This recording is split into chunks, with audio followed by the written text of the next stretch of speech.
For the third time this week, the HOA president drove straight through my ranch gate and destroyed my sick wife's healing garden. That was the morning I decided it would be the last time. It was 6:30 a.m. in rural Texas.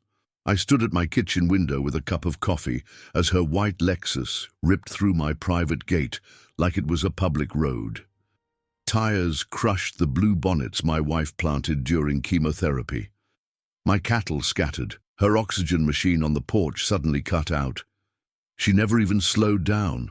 What this HOA Karen didn't know was that I had spent the entire weekend installing solid steel Bollards right across that driveway.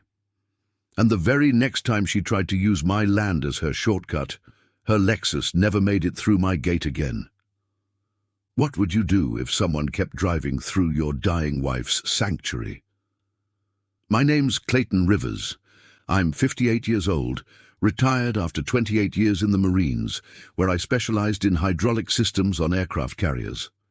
Now I tend cattle and care for my wife Sarah, who's fighting stage 3 breast cancer on our little piece of heaven in East Texas. We bought this ranch 5 years ago when Sarah got her diagnosis. The doctor said stress was her enemy, so we found 200 acres of rolling pasture with a creek running through it.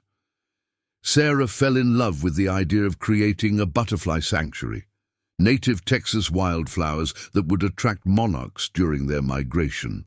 On her good days between chemo sessions, she'd sit on our wraparound porch, oxygen tank beside her chair, watching those orange and black wings dance through her garden. The ranch sits about 2 miles outside the city limits, surrounded by open land, and one fancy subdivision called Meadowbrook Heights, 200 homes, all beige stucco with red tile roofs, where the HOA makes sure every mailbox is exactly the same shade of forest green. Our trouble started 3 months ago with Brenda Winchester, 52 years old, pharmaceutical sales manager and the iron-fisted president of the Meadowbrook Heights HOA. This woman drives a white Lexus GX 470 with a blessed vanity plate and enough live laugh, love bumper stickers to make you nauseous. One morning I'm checking fence posts when I hear an ATV engine coming across my property. I follow the sound and find Brenda Winchester measuring my gate with a tape measure. She's wearing a navy business suit in high heels, completely out of place on a cattle ranch. "Ma'am, this is private property," I tell her, keeping my voice calm like the Marines taught me. "Could you please use the public access road?" She looks at me like I just asked her to eat dirt.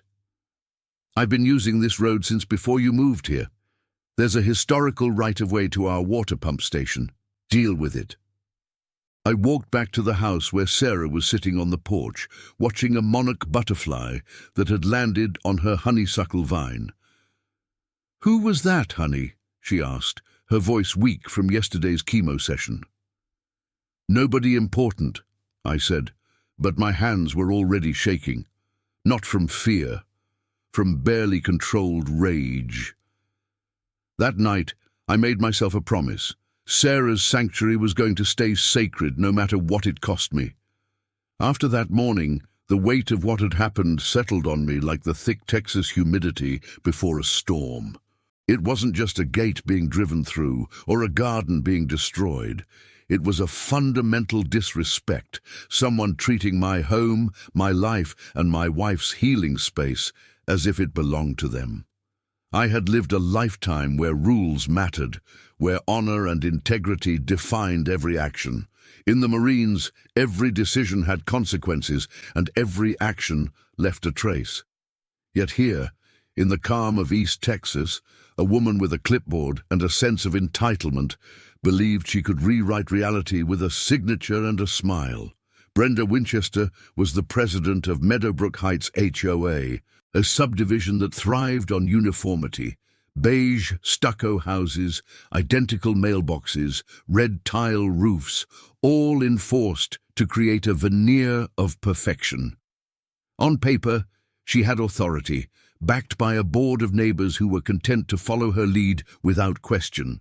But authority does not grant morality, and as I began observing her actions, It became clear that Brenda wielded power like a weapon, the way she strode across my property in high heels, clipboard in hand, measuring gates and paths as if the ranch were a public park, revealed a mindset that confused privilege with right. It was unsettling to watch. Each morning, around the same time, the white Lexus would appear, engine growling, tires crunching over gravel that Sarah had painstakingly laid out. My cattle scattered instinctively. The Angus bull I had raised for years panicked, and I could see the fear in Sarah's eyes, even from inside the house. The garden she had planted during chemo, her sanctuary, was trampled again and again. And each time I confronted Brenda, her response was the same, calm, assertive, dismissive, as though any appeal to decency was a weakness to exploit. "I have a right to access the water pump," she would say, in a tone that brooked no argument, no questioning, no negotiation. But there was no historical easement, no documented right. It was all assertion and intimidation. What made this particularly difficult was the imbalance of resources and information. Brenda had a board, legal counsel, and the unquestioned loyalty of certain neighbors. She knew exactly how to manipulate HOA bylaws to her advantage, how to present vague letters and fines as lawful directives, and how to schedule inspections in ways that increased psychological pressure. I had none of that support, only my experience, my patience, and a deep sense of right and wrong. And yet I knew giving in was not an option. Not for Sarah, not for the cattle, not for the integrity of our property. The early interactions were subtle but revealing. I remember the day she arrived on an ATV to measure the gate. It was unexpected, almost surreal. A woman in a navy business suit and heels riding across my property, tape measure extended, as if she were an auditor of civilization rather than an interloper. I had asked her politely to use the public road, maintaining calm as the Marines had trained me. Her eyes, however, conveyed something far more dangerous than indignation. They held certainty that she could bend the rules because she believed herself untouchable. That day, as she roared off, leaving deep ruts in Sarah's gravel path, the diesel fumes lingering in the air like a warning, I realized that the conflict would not resolve itself. She had escalated from curiosity to confrontation, from minor disruption to outright intrusion. Sarah noticed the tension long before I did. Even on good days, her expression tightened whenever she heard engines approaching. "It feels like we're living in a fishbowl," she confided one evening, sitting on the porch with her oxygen tank humming softly beside her chair. Her voice trembled not from weakness, but from the accumulation of stress and repeated violation. Watching her retreat indoors, avoiding the very place that had once brought her joy, struck me more deeply than any financial loss or structural damage. This was about the sanctity of home and healing, and I was determined not to let it be compromised. Brenda's tactics grew increasingly personal. She did not merely drive through the gate. She orchestrated inspections, bringing multiple vehicles, HOA board members, and sometimes even residents with her, as if to demonstrate her power. They walked across my pastures, measuring, photographing, making notes on clipboards, all under the guise of community engagement. 12 people at a time, dressed in the tidy uniforms of suburban order, khakis, polos and designer sunglasses, marching through a working cattle ranch, leaving gates open, scattering feed and spooking animals. One inspection left Thunder, my prized Angus bull, injured as he panicked and crashed into a corner post. Veterinary bills followed, as did the anger and helplessness of watching my home and livelihood treated with such disregard. It was during these escalations that I began to understand her pattern. Each visit coincided with important HOA votes or board meetings. The intrusions were strategic, calculated to intimidate rural property owners into compliance or silence. That knowledge brought a mix of anger and determination. I could not confront her brute force with similar tactics. She had the board, the legal paperwork, and the confidence of unchallenged authority.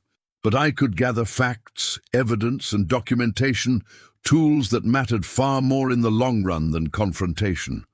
I invested in trail cameras, motion sensors, and careful observation. These devices revealed her not as a diligent community leader, but as a woman monetizing access to property she did not own. Evidence of trespassing, systematic measurement, and even financial exchange emerged, confirming that her actions were neither innocent nor incidental. Yet even when caught on camera, she smiled directly at the lenses, as if daring anyone to challenge her. That arrogance, I realized, was the crack in her armor. Authority built on self-belief, when confronted with irrefutable proof, cannot withstand scrutiny indefinitely. The imbalance of power combined with the personal stakes created a tension that was both emotional and practical. I could not simply wait for the HOA to acknowledge wrongdoing. Each day brought potential harm to Sarah, my cattle, and the land itself. Each violation threatened not just property lines, but the peace and safety we had sought when moving to East Texas. And yet, I understood that my response had to be measured, intelligent, and legally sound. Any misstep could be twisted against us, further empowering an opponent who already thrived on exploiting rules and appearances. Through it all, the characters were vividly clear. Brenda, with her sense of entitlement, her meticulous attention to perceived order, and her unshakable confidence, represented the embodiment of a system that could become oppressive when left unchecked. Her allies, the board members, and occasionally compliant residents provided both cover and witness, ensuring that her interpretation of authority seemed legitimate to anyone outside the immediate conflict. And at the center of it all, Sarah and I represented quiet resistance, moral clarity, and the determination to protect what was rightfully ours. The contrast was stark, emotionally compelling, and ethically undeniable. In those weeks, I came to appreciate the subtlety of the conflict. This was not a confrontation that could be solved with anger or physical retaliation. It required observation, patience, and understanding the motives of each participant. By carefully watching, listening, and documenting, I began to see how deeply her abuse of power ran, how the tools of authority could be weaponized, and how easily a sense of community could be manipulated when fear and intimidation were allowed to flourish. I understood then that the fight ahead would not only test our patience and resources, but our courage, ethics, and resilience. In the quiet moments, as I repaired fence posts, tended the pastures, and watched Sarah nurture her butterfly sanctuary, the emotional stakes became painfully clear. We were defending more than property. We were defending dignity, fairness, and the right to heal in peace. And while Brenda's actions seemed to carry all the weight of authority, I knew that clarity, documentation, and unwavering commitment to principle could tip the scales. The story was no longer just about trespassing or damaged gardens. It was about standing up against a system abused by ego and entitlement, about asserting boundaries with intelligence, integrity, and patience. And in that realization, I found both the responsibility and the determination to see this conflict through. The days following Brenda's repeated intrusions grew heavier with tension. Each morning felt like stepping into a silent battlefield, the tranquility of our ranch shadowed by the certainty that the white Lexus could appear at any moment, rolling across our driveway, crushing flowers and scattering our cattle. The beauty of East Texas, the rolling pastures, the soft hum of bees, the delicate flutter of monarchs, was tainted by a persistent undercurrent of anxiety. Sarah could no longer sit on the porch without flinching at the sound of a car or ATV engine. Each time the engine grew near, her breathing would hitch, her eyes scanning the horizon, searching for the intruder who had transformed our sanctuary into her playground of control. What began as trespassing soon escalated to a psychological campaign. Brenda did not simply drive through the gate. She began formalizing her assaults with letters, fines, and inspection notices. Each document was filled with technical jargon, citing regulations that did not exist, or referencing rules that applied only inside her subdivision. They were intimidating by design, constructed to appear official, to instill doubt, to make the recipient, me, question not just my rights, but the very concept of ownership. Sarah, already fighting the immense stress of chemotherapy, absorbed this tension along with me. Watching her shoulder the burden, I felt a sharp moral responsibility to shield her not just physically, but emotionally. Then came the HOA inspections. Brenda orchestrated them like military maneuvers, bringing multiple vehicles at precise times, often with board members and residents in tow. They would appear unannounced, clipboards ready, cameras flashing, measuring tape in hand. Their presence on a working cattle ranch was hazardous, gates left open, animals spooked, gravel displaced, and the prized Angus bull, Thunder, constantly agitated. One inspection resulted in a minor stampede, Thunder gashing his leg on a fence post while the others fled in panic.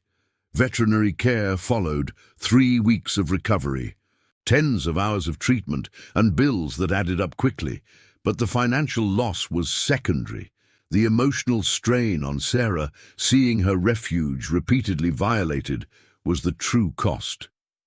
Yet the pattern was more than harassment. It was strategic. I noticed the timing. Each trespass coincided with HOA votes, deadlines, or discussions about rural property rights. Brenda's actions were not impulsive, but deliberate, designed to establish dominance and shape the narrative. She understood psychology and timing. She created a spectacle that conveyed authority while simultaneously intimidating anyone who might challenge her interpretation of the law.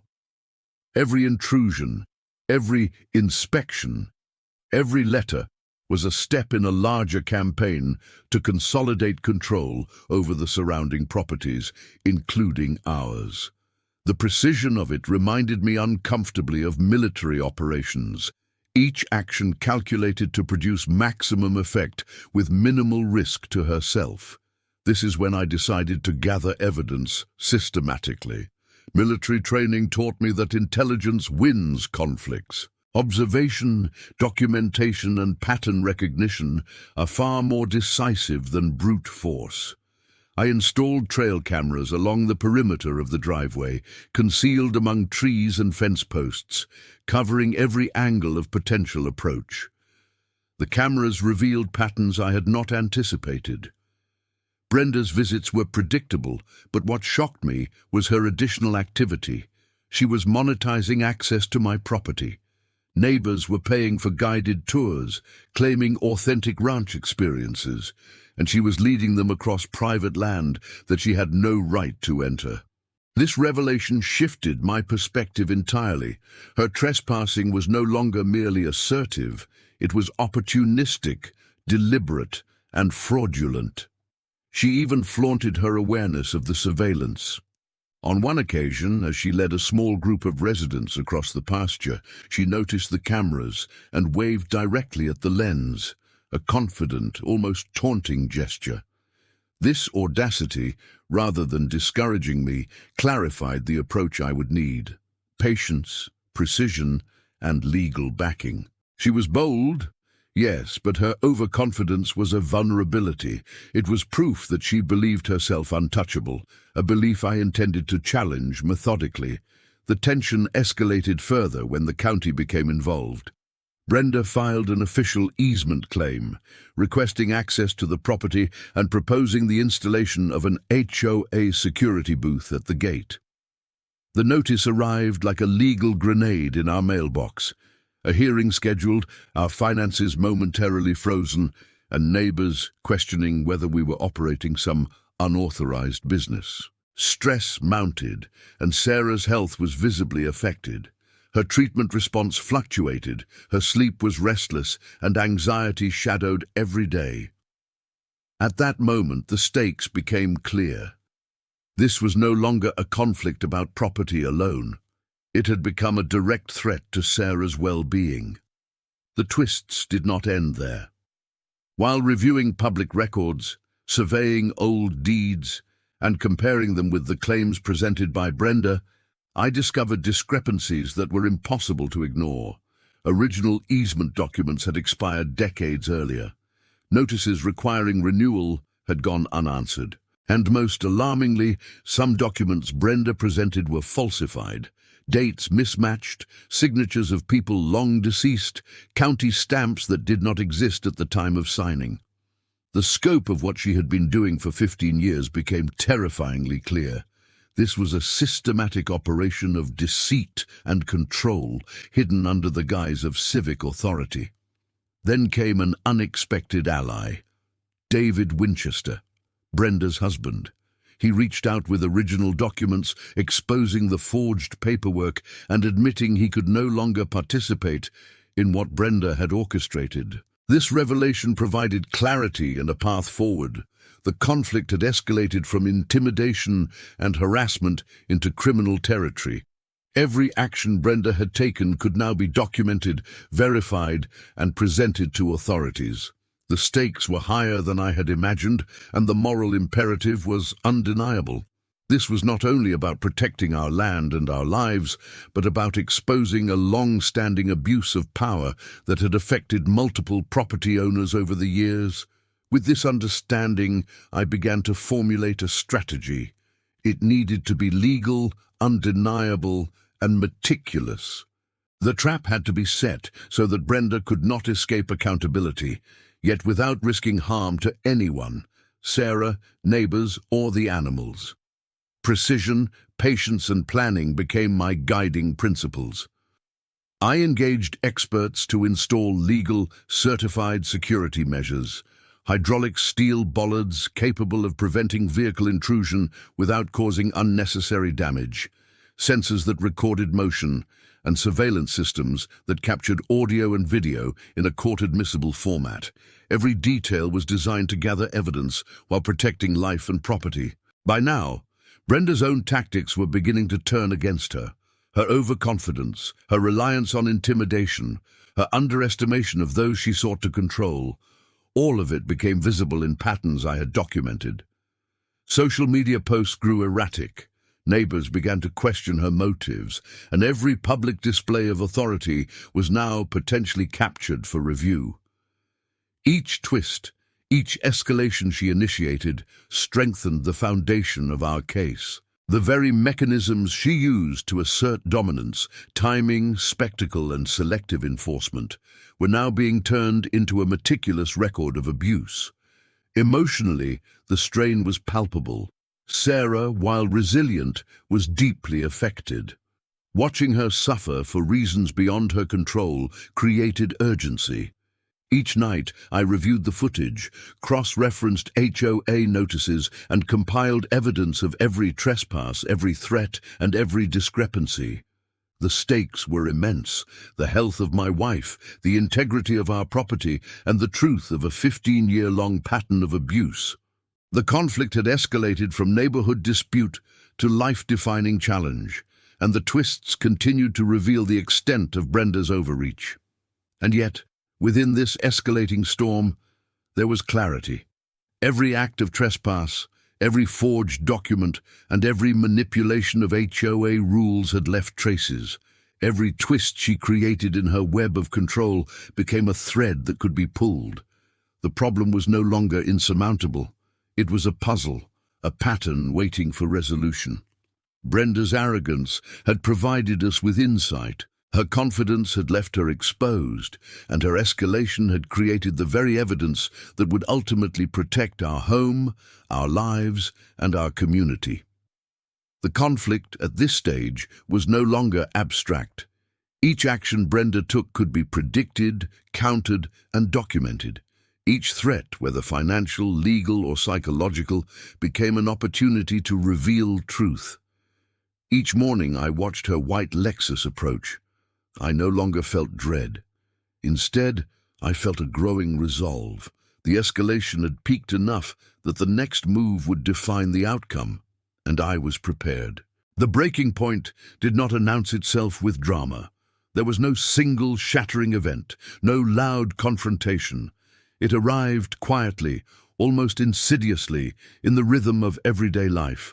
One evening, after a particularly exhausting day of tending cattle and repairing fences disrupted by yet another HOA intrusion, I found myself sitting beside Sarah on the porch. She was fragile, yet determined, her oxygen concentrator humming softly in the background as monarch butterflies flitted through the last blooms of her garden.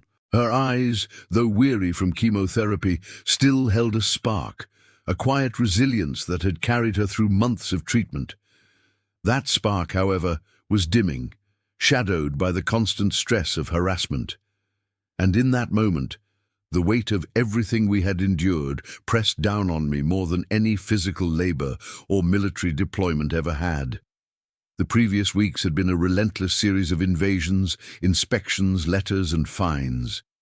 Each day brought a new threat, a new twist in Brenda Winchester's campaign to dominate, intimidate, and manipulate. Her actions had escalated from trespassing to orchestrated inspections, from casual disruptions to strategic harassment timed with HOA votes. And now, with the county involved, her reach extended into bureaucratic power. A notice had frozen our finances. Neighbors whispered doubts about our use of the property, and every step we took was shadowed by the looming possibility of legal or financial repercussions. The stress was tangible, almost suffocating, and I could see it etched into Sarah's delicate frame. Her restlessness, interrupted sleep, and heightened anxiety were constant reminders that this conflict was no longer abstract. It was life-altering. It was in the quiet of that evening, while she rested her hand on mine, that the clarity began to emerge. I realized that the breaking point was not just about endurance or patience, it was about strategy, about uncovering the truth hidden beneath layers of intimidation, falsified documents, and assumed authority. Every inspection, every unauthorized entry, every aggressive letter was a clue. Each intrusion was a thread in a larger tapestry of abuse, waiting to be unraveled. I understood then that if we did not act decisively, the consequences would extend far beyond our ranch. The precedent being set would affect every rural property owner bordering Meadowbrook Heights. The injustice was systemic, deliberate, and dangerous. I returned to the task of documentation with renewed urgency. Military training, which had once guided me through life and death situations in Afghanistan, now found application in the quiet scrutiny of property records, easement filings, and HOA meeting minutes. I spent hours in the county courthouse basement, sifting through decades of deeds, historical easement records, and correspondence. Each page, each signature, each stamp was examined meticulously. Patterns began to emerge. Claims of rights of way that had expired decades ago, notices sent that had never been acknowledged, and most disturbingly, documents that bore signs of deliberate forgery, dates that could not exist, signatures of people long deceased, county seals applied before they were officially in use. These were not clerical errors. They were evidence of a calculated long-term scheme. The revelation was staggering. Brenda Winchester had been operating a system of fraud and intimidation for over 15 years, affecting multiple properties beyond our own. Her meticulous manipulation of records, timing of inspections, and public displays of authority were all part of a deliberate campaign to control, coerce, and extract advantage from property owners who lacked the resources to resist. The scale of the abuse was almost unimaginable. Yet each fact was verifiable, each action documented, and each misrepresentation exposed a vulnerability that could be leveraged legally and morally. In the midst of this discovery, an unexpected ally emerged. David Winchester, Brenda's husband. He approached me cautiously, carrying a folder that would change everything. Within it were the original easement documents, the county's correspondence regarding renewals, and copies of the forged documents Brenda had been presenting.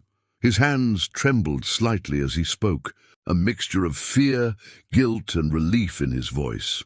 "I cannot be part of this anymore," he admitted. "What she has been doing, it's criminal." His willingness to come forward provided a key turning point. The truth was no longer abstract. It was tangible, undeniable, and actionable. The breaking point, in effect, had arrived not because of a singular act of aggression, but because the evidence of systemic abuse had crystallized, revealing the full magnitude of Brenda's deception. Emotionally, the impact was profound. Sarah, though physically weakened by chemotherapy, absorbed the significance of this revelation. We sat together, examining the documents, tracing the timeline of Brenda's actions, and realizing the breadth of her campaign. Her eyes filled with tears, not of fear, but of understanding. The sanctuary she had nurtured, the garden she had painstakingly created, and the tranquility of our home had been threatened by 15 years of deliberate manipulation. Yet, within that understanding came empowerment. Knowledge, documentation, and clarity became weapons as potent as any physical defense. At this stage, the stakes could not have been higher. Every intrusion Brenda had made now served as corroborating evidence, every forged document as proof of criminal intent, and every public display of authority as a testament to her overreach. The personal and emotional weight of the conflict had reached its zenith, yet the clarity gained in this period allowed a strategic response to take shape. The breaking point was not simply a moment of despair, it was the foundation for decisive action. Every long night spent reviewing records, every surveillance camera installed, every carefully documented encounter contributed to a comprehensive understanding of Brenda's operations. The psychological impact on Brenda herself was also becoming apparent, albeit indirectly. Her overconfidence, once a formidable tool, now made her predictable. Every inspection, every attempt to intimidate followed patterns that could be anticipated.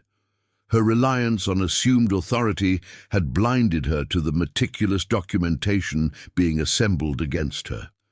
The arrogance that had sustained her power was simultaneously her weakness. The breaking point for us was therefore also a breaking point for her, the tipping of the scales where truth, documentation, and moral clarity began to outweigh threats, intimidation, and deceit. By the end of this period, it was clear that the battle had shifted. It was no longer a reactive struggle to protect our home. It had become a proactive effort to expose wrongdoing, assert legal rights, and restore integrity to a system that had been corrupted by ego and entitlement. The evidence was sufficient to challenge Brenda in multiple forums, from local authorities to federal investigators, if necessary. The breaking point had been reached not only because of accumulated stress and repeated harassment, but because the pathway to justice had become visible, actionable, and inevitable. The tension of the preceding weeks, the psychological strain, and the physical disruptions had all converged to create a moment where decisive, principled action could be taken. This was the moment of moral clarity, the pivot between endurance and action. Sarah and I could now envision a path where our rights, our property, and her sanctuary could be protected not through confrontation alone, but through evidence, preparation, and the law.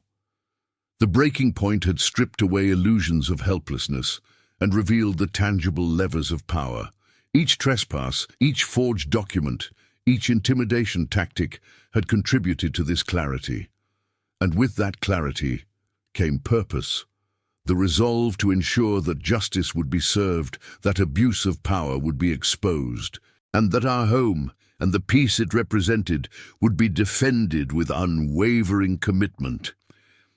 After weeks of gathering evidence, documenting trespasses, and tracing forged documents, the stage was set. What had started as a personal struggle to protect our home and Sarah A.S. Butterfly Sanctuary had evolved into a carefully orchestrated operation to confront Brenda Winchester and ensure accountability. The stakes were higher than ever. This was no longer just about private property or personal dignity.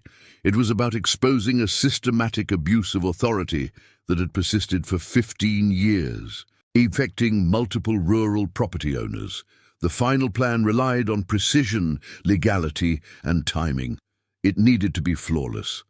I had installed hydraulic steel bollards across our driveway, each engineered to stop vehicles legally and safely. Sensors recorded motion, weight, and speed, while hidden cameras captured every angle, with high-definition video and audio stored securely and encrypted for court admissibility. Every detail was designed to document trespassing, protect property, and ensure that any attempt at interference would produce undeniable evidence. This was intelligence applied, not aggression, strategy over confrontation. The pivotal moment came on the morning of Brenda's annual water inspection. Every year, she would bring HOA members, county officials and residents to tour the water system, presenting it as a civic responsibility. This year, however, her carefully choreographed inspection would meet resistance. Resistance grounded in law, evidence, and moral authority. As the convoy of SUVs and trucks approached our ranch, engines growling over the gravel driveway, I sat beside Sarah on the porch. Her oxygen concentrator hummed steadily, and her eyes, though tired from treatment, shone with a mixture of hope and anticipation. "Are you ready?" she asked softly. "We've been ready," I replied, my voice calm, my hands steady. Brenda led her convoy confidently, her white Lexus in the lead, and a group of 15 vehicles following behind. She was accompanied by board members and residents who had bought into her narrative of authority and entitlement. She was expecting compliance, expecting to drive through as she had dozens of times before. She had no idea that her carefully maintained illusion was about to collapse. At the precise moment, the sensors detected her vehicle crossing the threshold. In an instant, the hydraulic bollards rose from the ground with measured force, halting the Lexus firmly without endangering anyone. The convoy behind her jammed, caught in a tangle of narrow lanes and halted vehicles, engines idling in confusion. Cameras captured every second, the front of her vehicle pressing against steel, wheels spinning helplessly, exhaust mixing with the early morning air. Brenda's composure faltered. Confident gestures gave way to disbelief, her carefully constructed aura of control cracking under the weight of the truth. Federal authorities, who had been coordinating with our legal team, arrived in unmarked vehicles just as the first panic spread through the convoy. The officers observed, documented, and prepared to intervene the moment the situation escalated legally. Brenda, unaware of their presence, continued to believe she was exercising authority. Her microphone picked up her proclamations into her phone camera. "We are exercising our rights to water access. No rural extremist can deny the community its resources." The irony was almost theatrical. Her own words, broadcast live, were now evidence of her intent, her knowledge, and her disregard for law. The moment of exposure was instantaneous. As the federal officers approached and announced their presence, Brenda realized too late that she was caught in a web of consequences she could not manipulate. She attempted to argue, to assert the falsified documents she had relied upon for 15 years, but the evidence was irrefutable. Original easements, county notices, forged documents, and video recordings of multiple trespasses formed a complete record. Every attempt to assert authority, every claim she had made, now served as her undoing. The irony was palpable, the moment heavy with moral and emotional satisfaction. Her arrest was methodical and calm. She was charged with criminal trespassing, conspiracy to commit vandalism, document forgery and fraud, all documented and presented in a manner that left no room for argument. The security consultant she had hired, an unlicensed private investigator, was also taken into custody for attempting to interfere with federal observation. Residents who had been unwittingly complicit in her scheme watched in stunned silence as the authority they had trusted crumbled. Cameras captured not only the arrest, but the reactions of neighbors and supporters alike, allowing the full scope of her 15-year manipulation to be revealed publicly. The visual narrative was compelling. Brenda's Lexus, disabled and wedged against the steel bollards, symbolized the collapse of a system built on deceit. The convoy, jammed and confused, mirrored the unraveling of her control over the HOA and the perception of neighbors who had previously assumed her authority was legitimate. Her smug, assured gestures, once a hallmark of her persona, were replaced with panic and incredulity. In the quiet aftermath, as officers led her away, the tangible sense of justice was undeniable. This was not vengeance. It was the culmination of law, evidence, and moral rectitude asserting themselves over arrogance and intimidation. In the following weeks, the ripple effects were profound. The HOA board dissolved, emergency elections were held, and new leadership committed to transparency and legal compliance took charge. Water easements were renegotiated properly with fair compensation to property owners, including our ranch. Financial restitution was arranged for those who had been overcharged or otherwise impacted by Brendalicious fraudulent actions. The class action settlement provided clarity and closure for all affected residents, demonstrating that systematic abuse could be corrected through perseverance, documentation, and legal process. Sarah's health, after months of stress and uncertainty, began to stabilize. With the constant threat removed, she could focus on recovery, on the small joys of her butterfly sanctuary, and on the peace that had once been her birthright in this land. Her garden, once a site of repeated violation, now flourished undisturbed. The tranquility of the ranch returned, not as a mere absence of conflict, but as a reclaimed space of dignity and healing. The personal victory, however, was only part of the story. The broader impact was equally significant. The exposure of Brenda's fraudulent scheme established a precedent, showing that HOA authority is not absolute and that legal, ethical, and persistent documentation can protect vulnerable property owners. It also reinforced a moral truth, that abuses of power, no matter how sophisticated or entrenched, are ultimately vulnerable to evidence, patience, and principled action. Emotionally, the payoff was profound. Witnessing the unraveling of Brenda's 15-year campaign of intimidation, seeing the moral arc bend toward justice, and watching the community awaken to the truth created a sense of closure that went beyond the personal. It was vindication, not just for us, but for every neighbor and property owner who had suffered under her influence. It demonstrated that integrity, courage, and preparation could triumph over arrogance, deceit, and abuse of authority. By the time the last of the federal vehicles departed and the crowd of neighbors and curious onlookers dispersed, a quiet settled over the ranch. The steel bollards, once instruments of legal deterrence, now stood as silent witnesses to the resolution of a long, arduous struggle. The weight of stress, uncertainty, and fear lifted incrementally, replaced with a deep, abiding sense of justice fulfilled. The butterflies returned to the garden in abundance, as if sensing that peace had been restored, their flight a delicate metaphor for the freedom reclaimed in our lives. The days that followed Brenda Winchester's arrest brought an extraordinary sense of calm to our ranch, a calm that had been absent for months. The gates that had once been repeatedly violated now stood firm, and the hydraulic bollards, silently lowered into the gravel, were no longer a symbol of conflict, but of protection, legality, and restored dignity.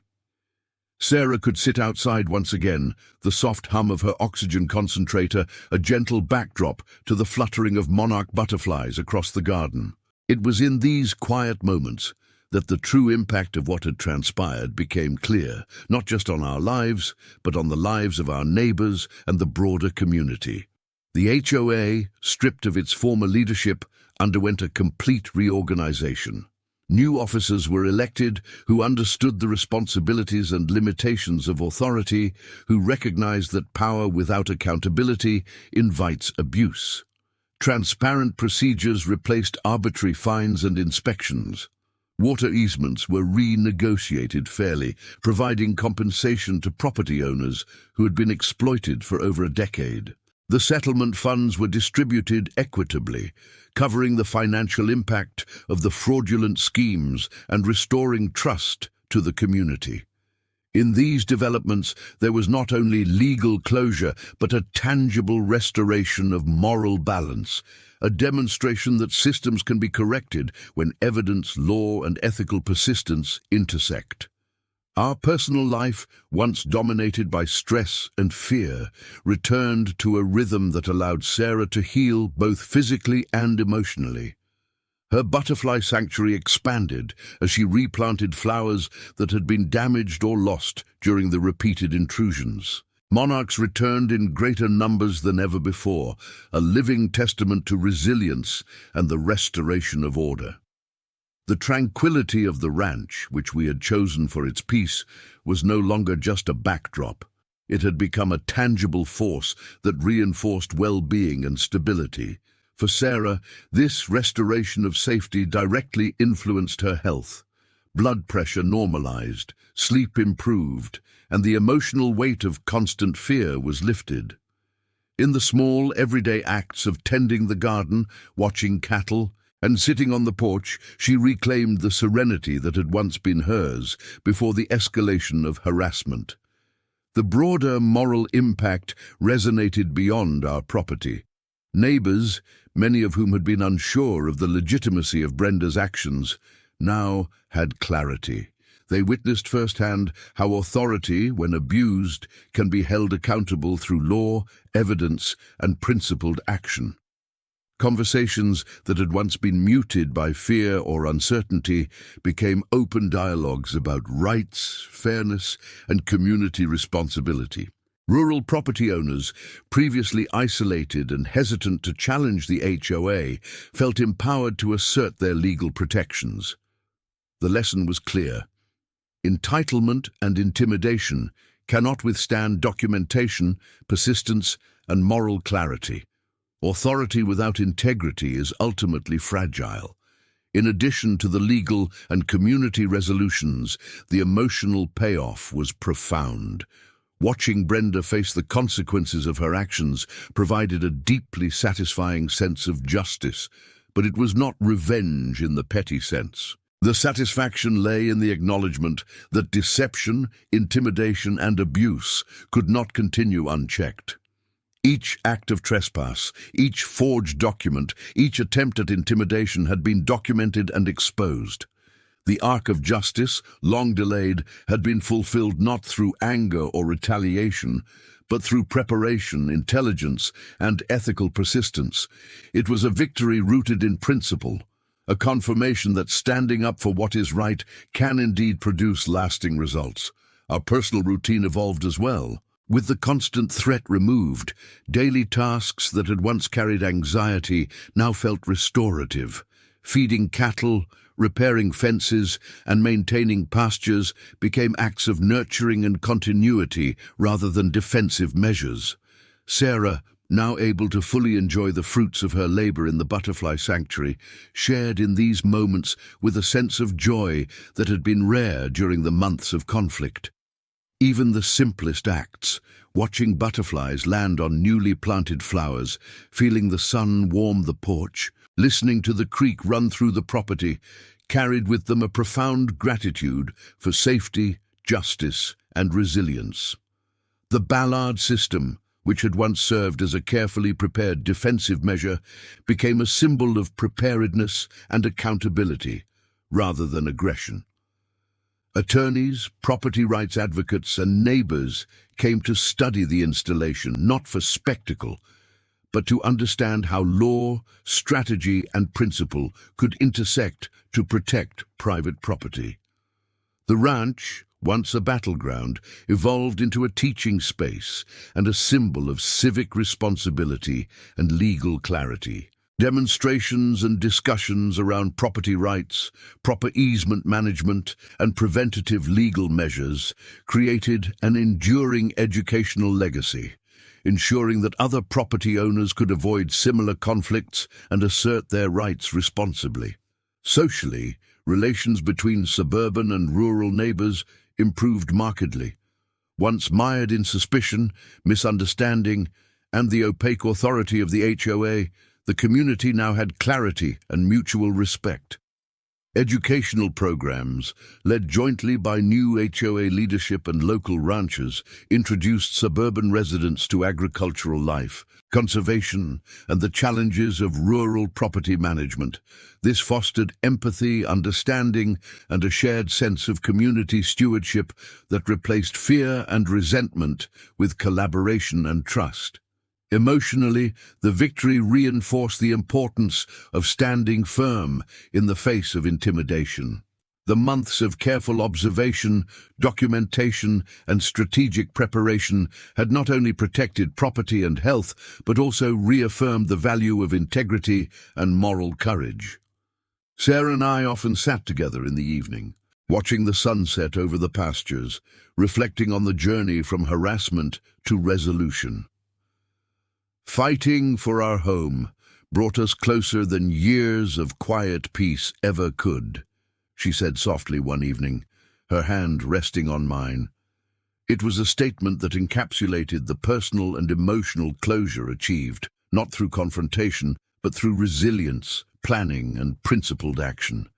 The resolution also extended to community institutions. The Spring Water Festival, funded by settlement money and designed to celebrate lawful and equitable water access, became an annual event that emphasized collaboration, education, and respect for property rights. Sarah's Butterfly Garden served as the festival's centerpiece, attracting researchers, students, and residents, transforming a once traumatized space into a symbol of life, resilience, and shared stewardship. Educational displays explained property rights, easement law, and document authentication, helping the community understand past abuses and prevent future ones. This not only healed individual grievances, but strengthened the social fabric, turning a conflict into a lasting lesson for generations to come.